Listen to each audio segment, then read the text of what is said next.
Buenas tardes, hermanos. Buenas tardes a todos.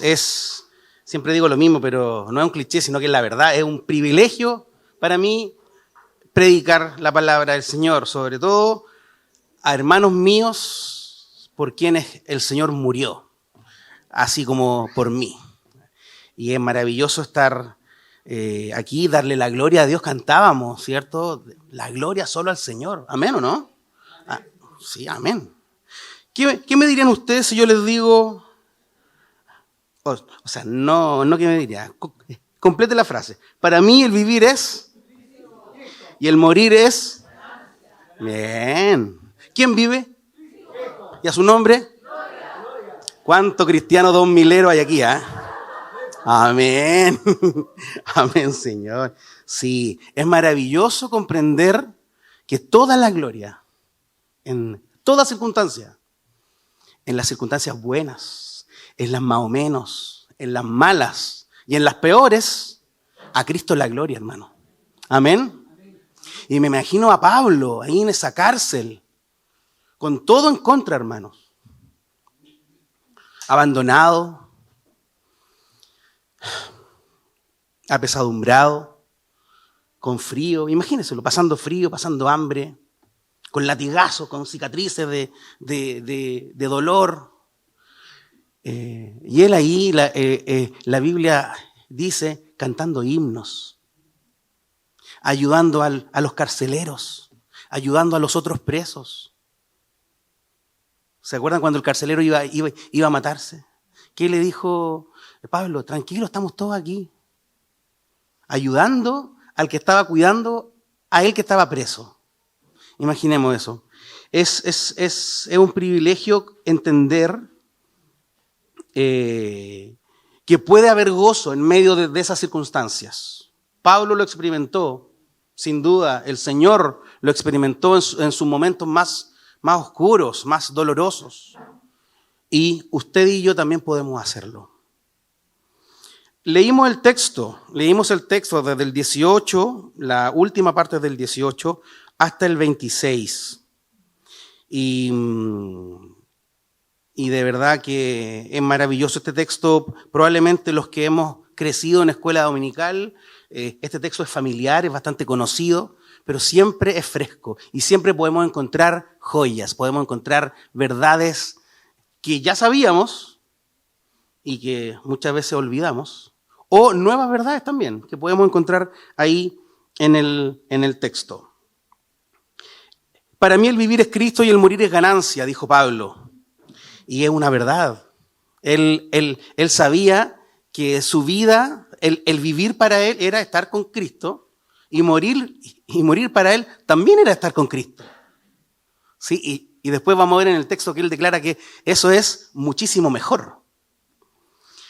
Hemos conocido hace 2 semanas, ¿recuerdan que nos visitaron del Ministerio Puertas Abiertas? Y ahí conocimos conmovedoras historias relacionadas con personas que también han sufrido y están sufriendo hoy día en el siglo XXI por su fe y que también en la historia hacia atrás han sufrido por su fe. Y nos hablaron hace un par de domingos respecto a cómo nuestros hermanos viven literalmente con este dilema. Y podemos imaginarnos a nuestros hermanos en Corea del Norte, en Afganistán, recitando, ¿no? Recitando, para mí el vivir es Cristo y el morir es ganancia. Ellos viven también con ese dilema. Hermanos nuestros que no saben cuándo van a ser arrestados por su fe. Hermanos que no saben cuándo van a ser traicionados incluso por familiares, por colegas de trabajo. Para ellos está muy patente para mí el vivir es Cristo y el morir es ganancia. y otros hermanos que en la historia han sufrido por su fe. Hermanos nuestros que fueron quemados, asesinados en el circo romano, por su fe, por tener la misma fe que usted y yo tenemos hoy. Muchos de ellos, según se cuenta, podemos también leer relatos, ¿no? Muchos de ellos, mientras iban a ser muertos, iban cantando himnos, orando. Y también hay literatura que dice que ellos iban sonriendo a la muerte. Para ellos también el vivir era Cristo y el morir era ganancia. Hay un clásico donde están registradas varias historias de esto, ¿no? Se llama El Libro de los Mártires. No sé si lo ha leído. John Foxe, del siglo XVI, muy antiguo, léalo. ¿Ya? Y también en los 2000, hablando de los 2000, también pues, los DC Talk lanzaron unos textos, ¿no? Locos por Jesús, los Jesus Freak. Unos libros donde relata historias de hermanos y hermanas nuestros que han sufrido por su fe. Nos hace bien echarle una ojeada a estos testimonios, a estas historias, por supuesto reales, de hermanos nuestros que han realmente sufrido por su fe. ¿Por qué? Porque luego venimos nosotros. Nosotros. Como dijo el pastor hace 2 semanas atrás, ¿qué dijo el pastor cuando nos hablaron? Dijo, somos de cartón. Y hay verdad en eso, ¿no? Hay verdad ahí. Que al más mínimo dolor o a la más mínima sensación de injusticia, le reclamamos a Dios por nuestra condición miserable, ¿verdad? Que a la más mínima sensación de incomodidad, que nuestra zona de confort se ve movida, le reclamamos a Dios por la vida porque la vida que Él nos dio es injusta. Que no nos permitimos, hoy día, el cristiano del siglo XXI, no nos permitimos sufrir, fracasar. No los queremos en nuestra vida para nada, porque no vinimos a esta vida a fracasar ni a sufrir. Eso dicen algunos. Parece que no leemos nuestras Biblias, ¿no?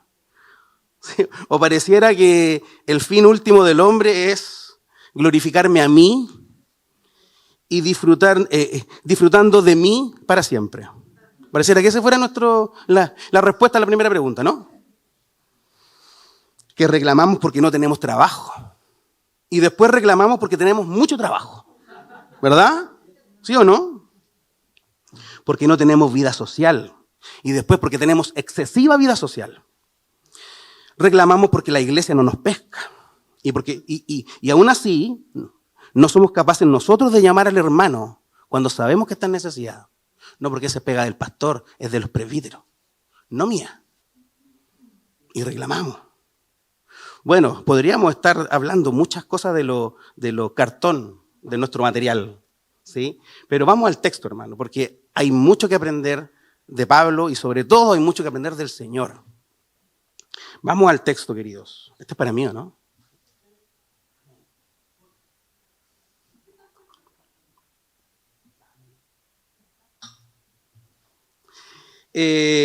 Recordemos que en Filipenses está escrito en clave gozo. Ese es el tema central de Filipenses, el gozo del cristiano, el gozo que debemos tener, cualquiera sea nuestra circunstancia. ¿Sí? Cualquiera sea nuestro momento, cualquier sea nuestra circunstancia en la que el Señor está permitiendo que nosotros atravesemos. ¿Sí? Que el Señor permite que vivamos. Ojo con eso.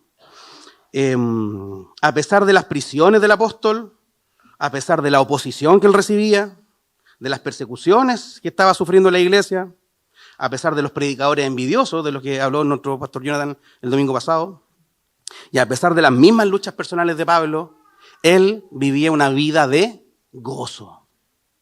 Y este texto, Filipenses 1, del 18 al 26, lo dividí en 3 partes, para que los que quieran tomar nota lo hagan. Lo dividí en 3 partes. La gloria debe ser para Cristo siempre. El dilema de la vida se lo dejo a Cristo siempre.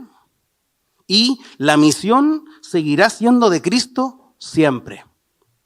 Ahí están los 3 puntos. Vamos a ir al primer texto, del 18b hasta el 20. Y dice así, y en esto me regocijo, sí, y me regocijaré, porque sé que esto resultará en mi liberación mediante las oraciones de ustedes y la provisión del Espíritu de Jesucristo, conforme a mi anhelo y esperanza de que en nada seré avergonzado, sino que con toda confianza, aún ahora como siempre, Cristo será exaltado en mi cuerpo, ya sea por vida o por muerte. Punto 1, la gloria debe ser para Cristo siempre. Y en esta porción es claro que Pablo le da la gloria a Cristo siempre, cualquiera sea su suerte, cualquiera sea lo que se delibere respecto a él. Él estaba preso. Por tanto, él podía ser liberado y seguir sirviendo a la iglesia, lo cual era bueno, por supuesto, y él estaba animado con eso, pero también él podía ser condenado a muerte. Y para él también era bueno eso, porque iba a estar con su Señor, iba a partir con Cristo, lo cual es muchísimo mejor, dice el texto. Pablo estaba gozoso, ¿sí? Parte el texto, en esto me regocijo, sí, y me regocijaré. Pablo estaba gozoso, no solo porque sus prisiones traerían progreso en el Evangelio, como vimos el domingo pasado. Porque eso vimos el domingo pasado, que las prisiones de Pablo traerían progreso en el Evangelio, sino que además sus prisiones glorificarán a Dios, dice el texto, independiente del resultado, sino que además sus prisiones glorificarán a Dios. Pablo estaba claro que Cristo será exaltado, sea que Él viva o sea que Él muera. ¿Cómo nos vemos nosotros en una situación así? ¿O buscaríamos una tercera vía? ¿Cierto? Ahí un escape, un ajuste, ¿no? Un atajito. ¿Sí? Para salvarme, digo yo. No. Pablo la tenía clara. Él sabía que estaba condenado injustamente, ¿sí? Él estaba predicando la verdad. Y sabía que tenía estas dos opciones. Este era su dilema. Pero él lo que tenía claro, él no sabía lo que iba a ocurrir. Pero él lo que tenía claro es que Cristo se iba a glorificar.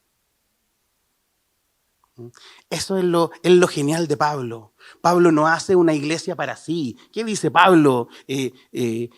Yo sembré, Apolos, y el crecimiento, ¿quién lo da? El Señor da el crecimiento, ¿sí?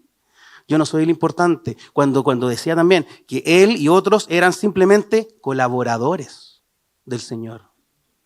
La labor la hace el Señor. Y el resto, nosotros, que somos obreros, colaboradores, que es un privilegio para nosotros participar en esta empresa evangelística, misionera, que es la iglesia del Señor. Por tanto, Pablo estaba clarísimo que Cristo iba a ser exaltado, sucediera lo que sucediera. Hay una joyita ahí en el versículo 19.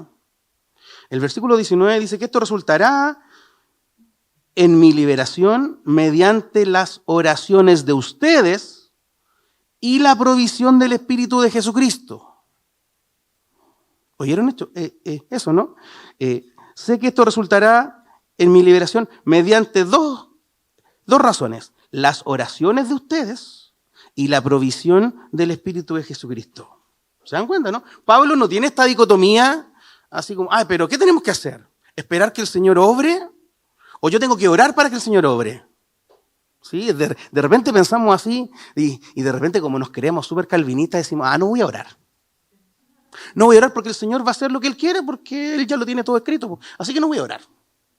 Y de repente queremos cambiar la voluntad del Señor y voy a orar para que el Señor cambie de idea casi. Y esas dos cosas están erradas, ¿no? Y Pablo lo dice aquí. Coexisten absolutamente. Coexisten estas dos verdades. Que las oraciones de los hermanos son necesarias y la provisión del Espíritu Santo también es súper necesario. No están en lucha, ¿sí? Nosotros no oramos para que el Señor se decida qué va a hacer, ¿verdad? Nosotros oramos porque lo necesitamos desesperadamente, porque dependemos plenamente de Él y porque queremos, de verdad queremos contarle lo que nos pasa, ¿sí? Y queremos interceder por los hermanos que están sufriendo también. Pablo daba gracias a las iglesias por interceder por él. La intercesión para Pablo era importantísima, era vital. Y también es cierto que él depende del Espíritu Santo. Él depende del Señor y en Él descansa. Eso es lo hermoso, que oramos y oramos, pero descansamos en la provisión del Señor. Y en esa estaba Pablo. Estoy tranquilo porque yo sé que el Señor tiene todo decidido y lo tiene claro y yo descanso en Él, en su soberana y santa voluntad. Y a la vez, y esto es un misterio, y a la vez yo le pido a mis hermanos que oren por mí. Porque estoy débil, porque estoy a ratos confundido, triste, abandonado. ¿Sí?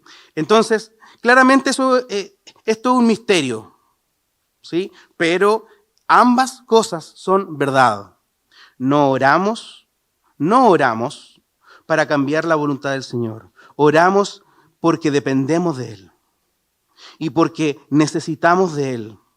Y no queremos actuar en la carne, queremos actuar en el Espíritu. Y por eso le pedimos a Él que el Señor nos ayude a actuar en el Espíritu. Y también descansamos en el santo consejo de nuestro Señor. ¿Qué ocurre en el versículo 20? ¿Qué ocurre en el versículo 20? Pablo dice que las oraciones y el poder del Espíritu Santo, lo que acabamos de mencionar, le darán el ardiente anhelo de no avergonzar a Cristo, sino que al contrario, Cristo será exaltado. ¿Qué significa esta frase?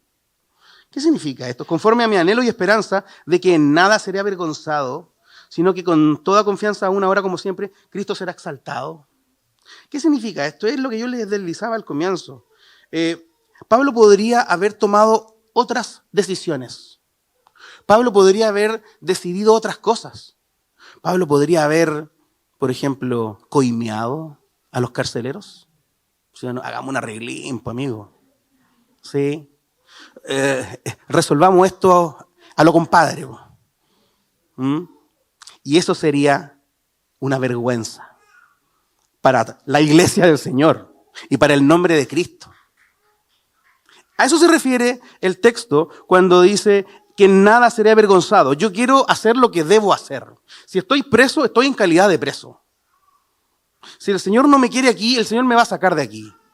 Y si el Señor permite que yo muera, voy a morir. Pero yo no quiero hacer las cosas mal. Somos tan chilenos y siempre queremos el ajuste, ¿no?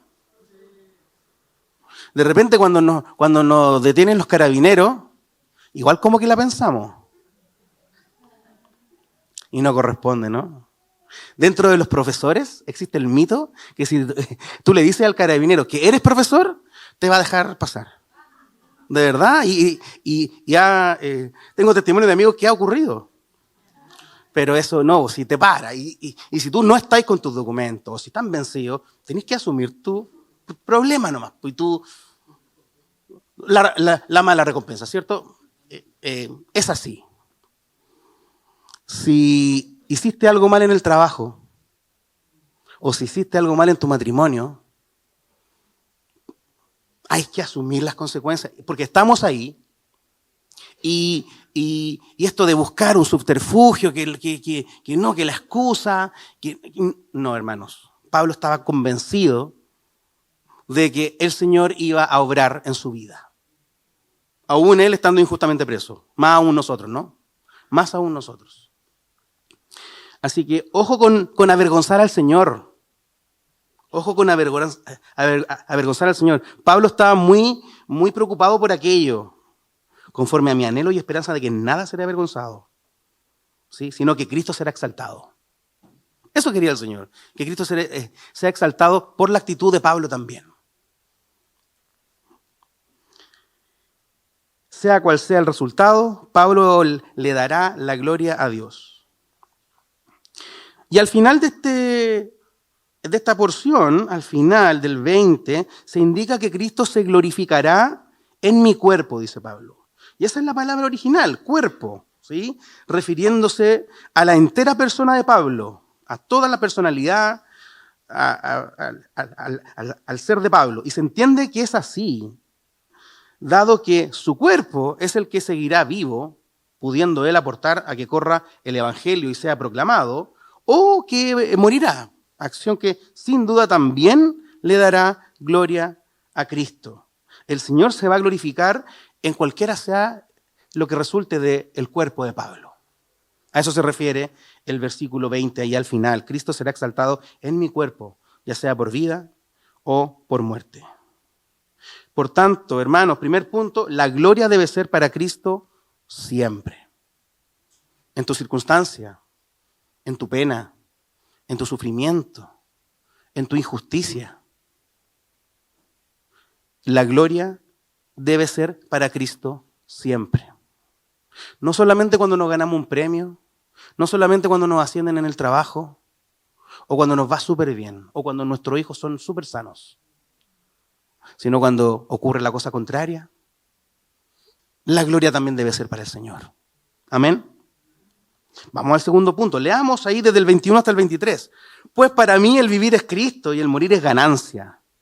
Pero si el vivir en la carne, esto significa para mí una labor fructífera, entonces no sé cuál escoger.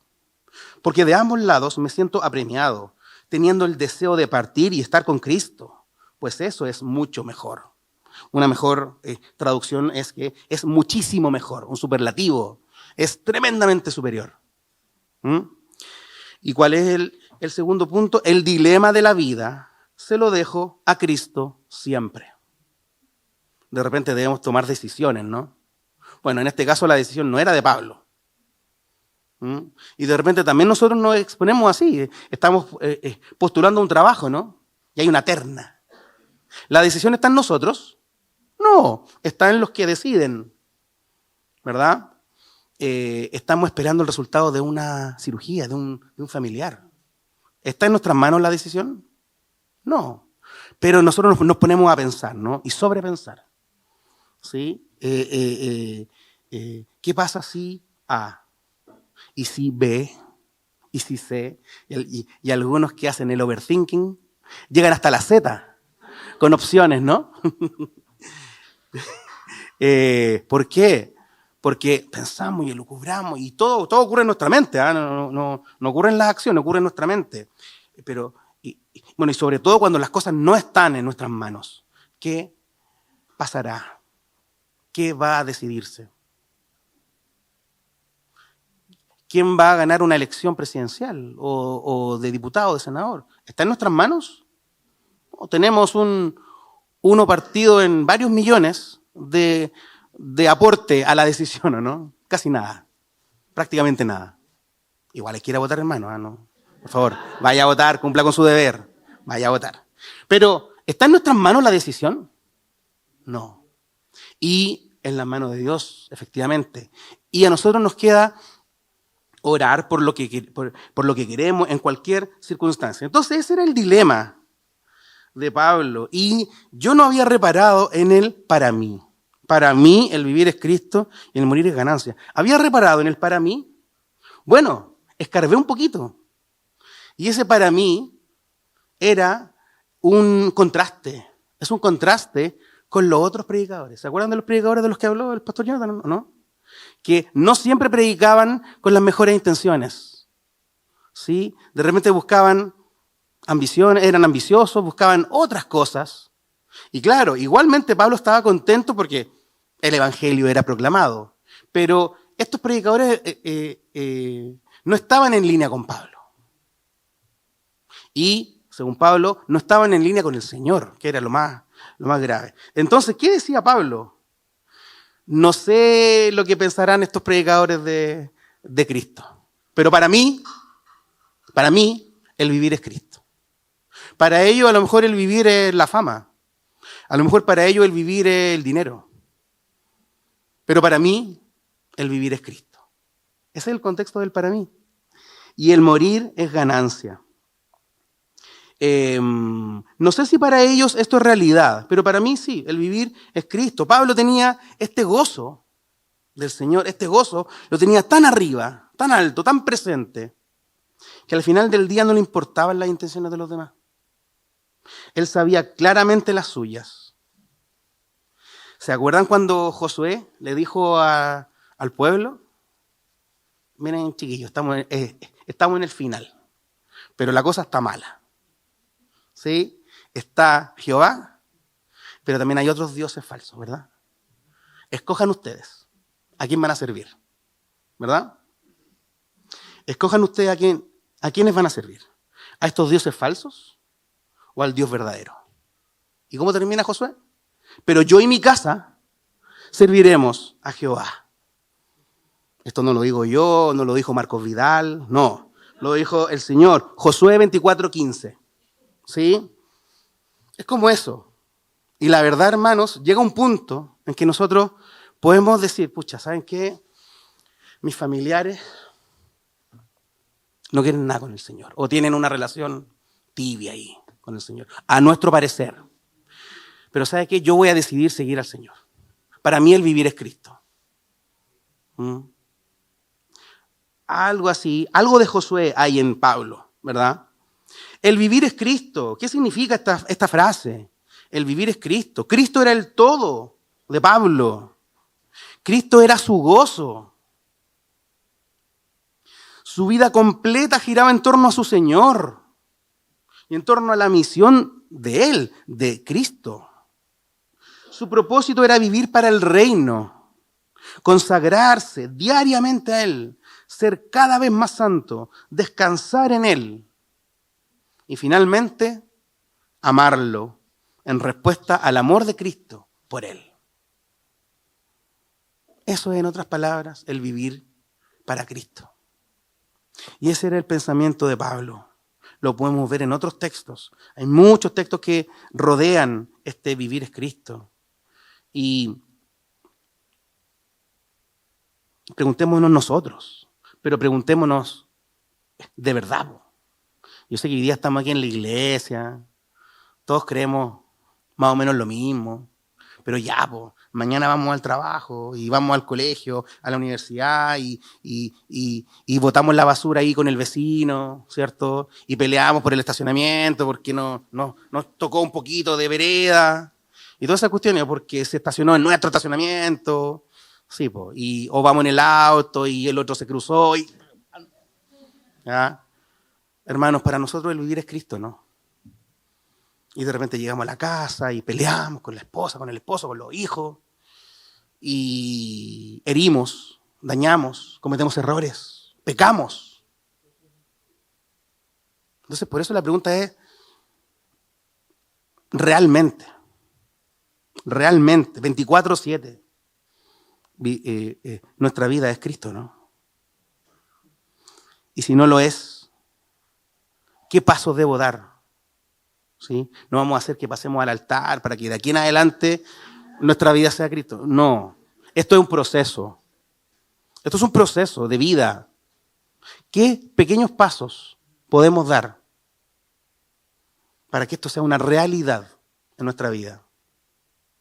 Algunos de aquí han declarado cuánto le ha servido el sticker del domingo del Día del Señor, ¿o no? Que ha servido, porque de repente ya voy a trabajar, voy a abrir el computador. No puedo abrir el computador porque ahí está el sticker. Entonces, ¿cómo voy a trabajar un domingo? O está ahí en el espejo de la casa. Entonces, ¿por qué? Porque vamos dando pasos. A algunos les cuesta más, a otros les cuesta menos. En esto es lo mismo. ¿Qué pequeños pasos podemos dar para que de verdad nuestra vida sea Cristo? Y nuestra vida no sea yo. Y nuestra vida no sea mis hijos. ¿Qué pasos podemos dar? ¿Qué podemos aprender de Pablo? Él primeramente dependía del Señor, dependía de los hermanos de la iglesia, dependía del Espíritu Santo. Y el morir es ganancia. El vivir es Cristo y el morir es ganancia. Si Pablo moría, él estaría con Cristo, presencialmente con Él. Su gozo, su amor, su fe, su conocimiento serán mejores, serán completos. Ya no habrá más sufrimiento para Pablo. ¿Se dan cuenta que era ganancia o no? Ya no iba a haber más sufrimiento. Ya no iba a haber más dolores. Más dormir en esa celda helada, dura. Imagínense. Todo iba a ser ganancia. Pablo no sabía qué escoger. ¿Sí? Y en el versículo 23 declara que el partir y estar con Cristo es mucho mejor. Finalmente, hermanos, en la intimidad con Dios, no hay nada mejor que estar con Él. No hay nada mejor que estar con Él. No hay nada mejor que disfrutarlo, que abrazarlo, que contarle nuestras cosas, que disfrutar de sus enseñanzas. Es claramente mucho mejor, sobre todo después de una vida dedicada al apostolado, llena de padecimientos, de cicatrices, de sinsabores. ¿Sí? Él realmente en su corazón sentía que era muchísimo mejor partir con el Señor, en las circunstancias que él estaba viviendo. Y por supuesto el Señor tenía la última palabra. Por tanto, el dilema de la vida se lo dejo a Cristo siempre. Y los dilemas de nuestras vidas, dejémoselo a Cristo siempre. Amén. Tercer punto, hermanos, leamos desde el 24 al 26. Dice así el texto: sin embargo, continuar en la carne es más necesario por causa de ustedes. Aquí hay un vuelco, ¿no? Es más necesario por causa de ustedes. Y convencido de esto, sé que permaneceré y continuaré con todos ustedes para su progreso y gozo en la fe, para que su profunda satisfacción por mí abunda en Cristo Jesús a causa de mi visita otra vez a ustedes. Por tanto, punto 3, la misión seguirá siendo de Cristo siempre. La misión no es de Cristo. Perdón, la misión es de Cristo. Perdón. No, iba a decir, la misión no es de Pablo. La misión no es del pastor de la iglesia. No es del consistorio, no es del liderazgo. La misión es de Cristo, hermanos. Es genial eso. Es liberador. Porque los que conocen al Señor lo hacen porque Cristo impacta sus vidas. Su palabra llega a sus corazones y los convence y nos convence. Nos convenció en algún minuto de pecado. ¿Sí? Usted no conoció al Señor por una linda predicación. Usted conoció al Señor porque Cristo quiso que así fuera en el momento preciso. Probablemente en un momento de crisis de usted. Y Cristo lo alcanzó en su santo y soberano consejo. ¿De qué él usó personas? Por supuesto que sí. Usa a sus colaboradores. Colaboradores nomás. ¿Nos damos cuenta con este texto, hermanos, de cuánto ama Pablo a la iglesia de Filipos? Pablo ama enormemente a la iglesia. Continuar en la carne es más necesario por causa de ustedes. Yo sé que permaneceré y continuaré con todos ustedes. Pablo amaba entrañablemente a la iglesia de Filipos. Ciertamente Pablo no murió por ellos. No, el Señor lo hizo. Pero se sacrifica y se entrega por ella todo el tiempo. Huele a oveja, como dicen algunos. Pablo huele a oveja, sin duda.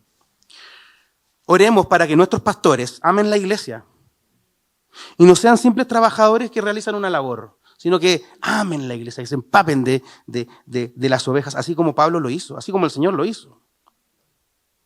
Pablo sabe también que la misión debe continuar. ¿Sí? La misión de Cristo no continúa, no termina con la muerte de Pablo. Pablo sabía que él no era el protagonista de ninguna historia. El único protagonista, la única luz, la única estrella es Cristo Jesús. Y en eso descansaba Pablo. Por tanto, Pablo sabía que la misión debía continuar. Yo permaneceré y continuaré con todos ustedes para su progreso y gozo en la fe. Y la misión de Dios es eso, es de Dios, no de nosotros, ni de ningún pastor, ni ningún líder. Hay una frase que ha estado dando vuelta en redes: predica el evangelio, muere y sea olvidado. ¿Sí? Amén, ¿o no? Predica, haz lo que sea y chao, que te olviden. Que nadie se acuerde de ti y que todos se acuerden de quién tú predicaste, del Señor. ¿Sí? Que ese sea nuestro anhelo como proclamadores del evangelio. ¿Sí? Eso lo dijo el conde von Zinzendorf. Qué loco. Hermanos, la misión seguirá siendo de Cristo siempre. La misión no es ni tuya ni mía, la misión es del Señor. Entonces, hermanos, la gloria debe ser para Cristo siempre. La gloria debe ser para Cristo siempre. El dilema de la vida se lo dejo a Cristo siempre. Y la misión seguirá siendo de Cristo siempre. Algunos pensamientos prácticos, algunas preguntas retóricas que nos podemos hacer para concluir. Primero, ¿es nuestra vida gozosa como la de Pablo? ¿Es nuestra vida gozosa como la de Pablo? ¿Realmente nuestra vida le da la gloria a Dios, aún en nuestras prisiones, ansiedades, depresiones, fracasos, sufrimientos, dilemas existenciales, dudas de la fe? ¿Puedes tener dudas de la fe? Por supuesto que sí. Y aún en ellas tú puedes darle la gloria a Dios. Otro pensamiento. ¿Estamos en línea con el proyecto del reino? ¿O simplemente vivimos para satisfacer nuestros proyectitos egoístas, idólatras, cómodos? ¡Wow! Al lado de este monstruo como es Pablo. ¿Seguimos el proyecto del Señor? ¿O en la práctica seguimos nuestro propio proyectito? Nuestra idea de la vida, ¿sí? de ser feliz y amarse a uno mismo por sobre todas las cosas. Y todos esos cartelitos que hay que ya me provocan como picazón. ¿Dónde está el Señor ahí? Nos quedan dioses falsos por ahí, dando vueltas en nuestras mentes, que llenan nuestra agenda y nuestro corazón. ¿No crees que ya es tiempo de rendirlos a Cristo y a su agenda? Somos idólatras, ¿o no? Hay idolatría en nuestros corazones. Hermano, tenemos que sacar eso de nuestra mente y debemos rendirnos al Señor y arrepentirnos. Arrepiéntete de tu pecado, de tu constante pecado. Y nuestro mayor pecado es poner algo por sobre Cristo, siempre. Idolatría. Siempre tenemos algo que nos llena la agenda, el tiempo, la energía, nuestro corazón, todo. Arrepintámonos, hermanos. Arrepintámonos. Pensemos en la situación de Pablo y la nuestra. Cuando sufrimos, ¿qué buscamos? ¿Una salida fácil? ¿Un atajo? Ojalá con beneficios para mí. ¿O buscamos realmente la gloria de Dios en nuestro sufrimiento? ¿Buscamos la vergüenza? Ya, pero si nadie se va a enterar de lo que... Nadie se va a enterar. El Señor ya se enteró. ¿O buscamos la gloria de Dios? Pensemos ahora en el dilema de Pablo. El vivir es Cristo y el morir es ganancia. ¿Qué es para ti el vivir y qué es para ti el morir, hermano querido? Aparentemente hemos seguido la corriente de este mundo y hemos sucumbido ante la mentira de que somos dueños de nuestro destino, ¿no? Tú eres dueño de tu destino, que debemos alcanzar todos nuestros sueños y que nada nos detendrá con nuestros proyectos. Pregúntenle a Pablo cuando iba camino a Damasco. Nada me va a detener. Voy a perseguir mis sueños. ¿Qué pasó? El Señor lo detuvo, lo paró en seco. ¿O no? Pregúntenle a Pablo si debemos perseguir nuestros sueños. Persigamos los sueños del Señor, el propósito del Señor. Hemos sucumbido, hermanos. No nos hemos hecho las preguntas importantes de la vida, respecto a la vida y a la muerte. ¿Cómo resolvió el dilema el apóstol? ¿Cómo resolvió el apóstol? Probablemente la respuesta la escribió él mismo, pero a los Romanos, capítulo 14, versículos 7 y 8. ¿Qué dice Romanos, capítulo 14, versículos 7 y 8? Dice así: porque ninguno de nosotros vive para sí mismo, y ninguno muere para sí mismo. Pues si vivimos, para el Señor vivimos, y si morimos, para el Señor morimos. Por tanto, ya sea que vivamos o que muramos, del Señor somos. Me parece que ya no hay nada más que decir al respecto.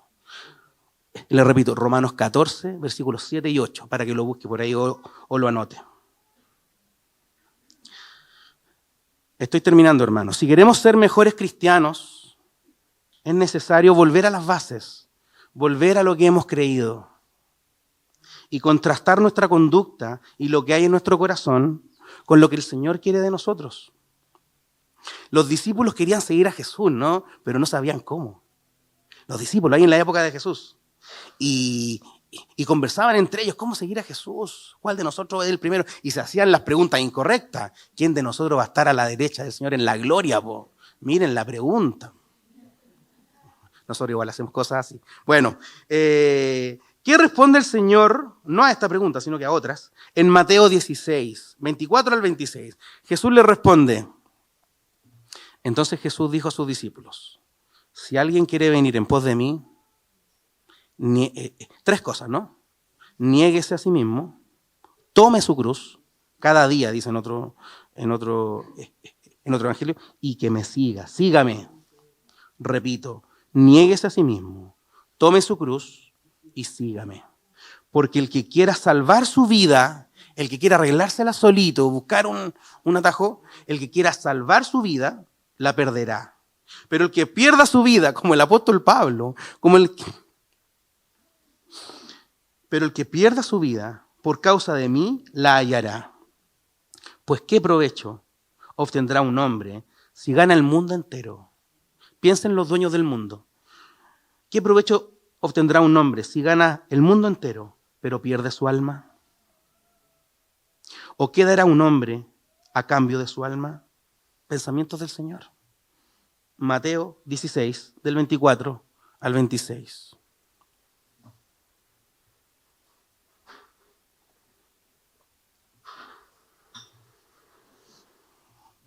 Vivir o morir. Ese era el dilema del apóstol. Vivir o morir. La respuesta es: démosle la gloria al Señor. Oremos, hermanos.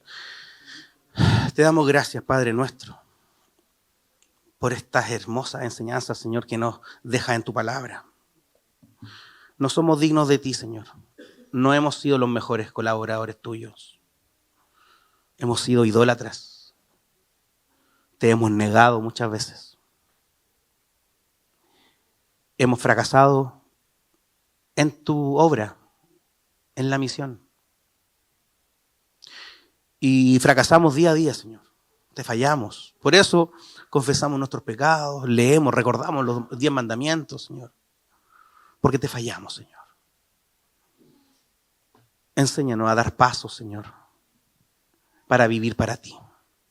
Para que nuestra vida sea Cristo. Eso queremos, que nuestra vida sea Cristo. No queremos fallarte más, Señor. Queremos dar pasos hacia adelante, Señor. Enséñanos a negarnos a nosotros mismos, a negar nuestros sueños, nuestra personalidad muchas veces. Aunque la vida sea injusta con nosotros, enséñanos a negarnos a nosotros mismos, a tomar nuestra propia cruz y a seguirte a ti, Señor. Te lo pido. Y que entendamos que si vivimos o morimos, somos tuyos. Como dijo el apóstol, tuyos somos, Señor. Gracias, Padre, por estas enseñanzas, que sean vida a nuestros corazones. Te amamos, Señor, y te pedimos ayuda desesperadamente. En el nombre de Jesús, amén.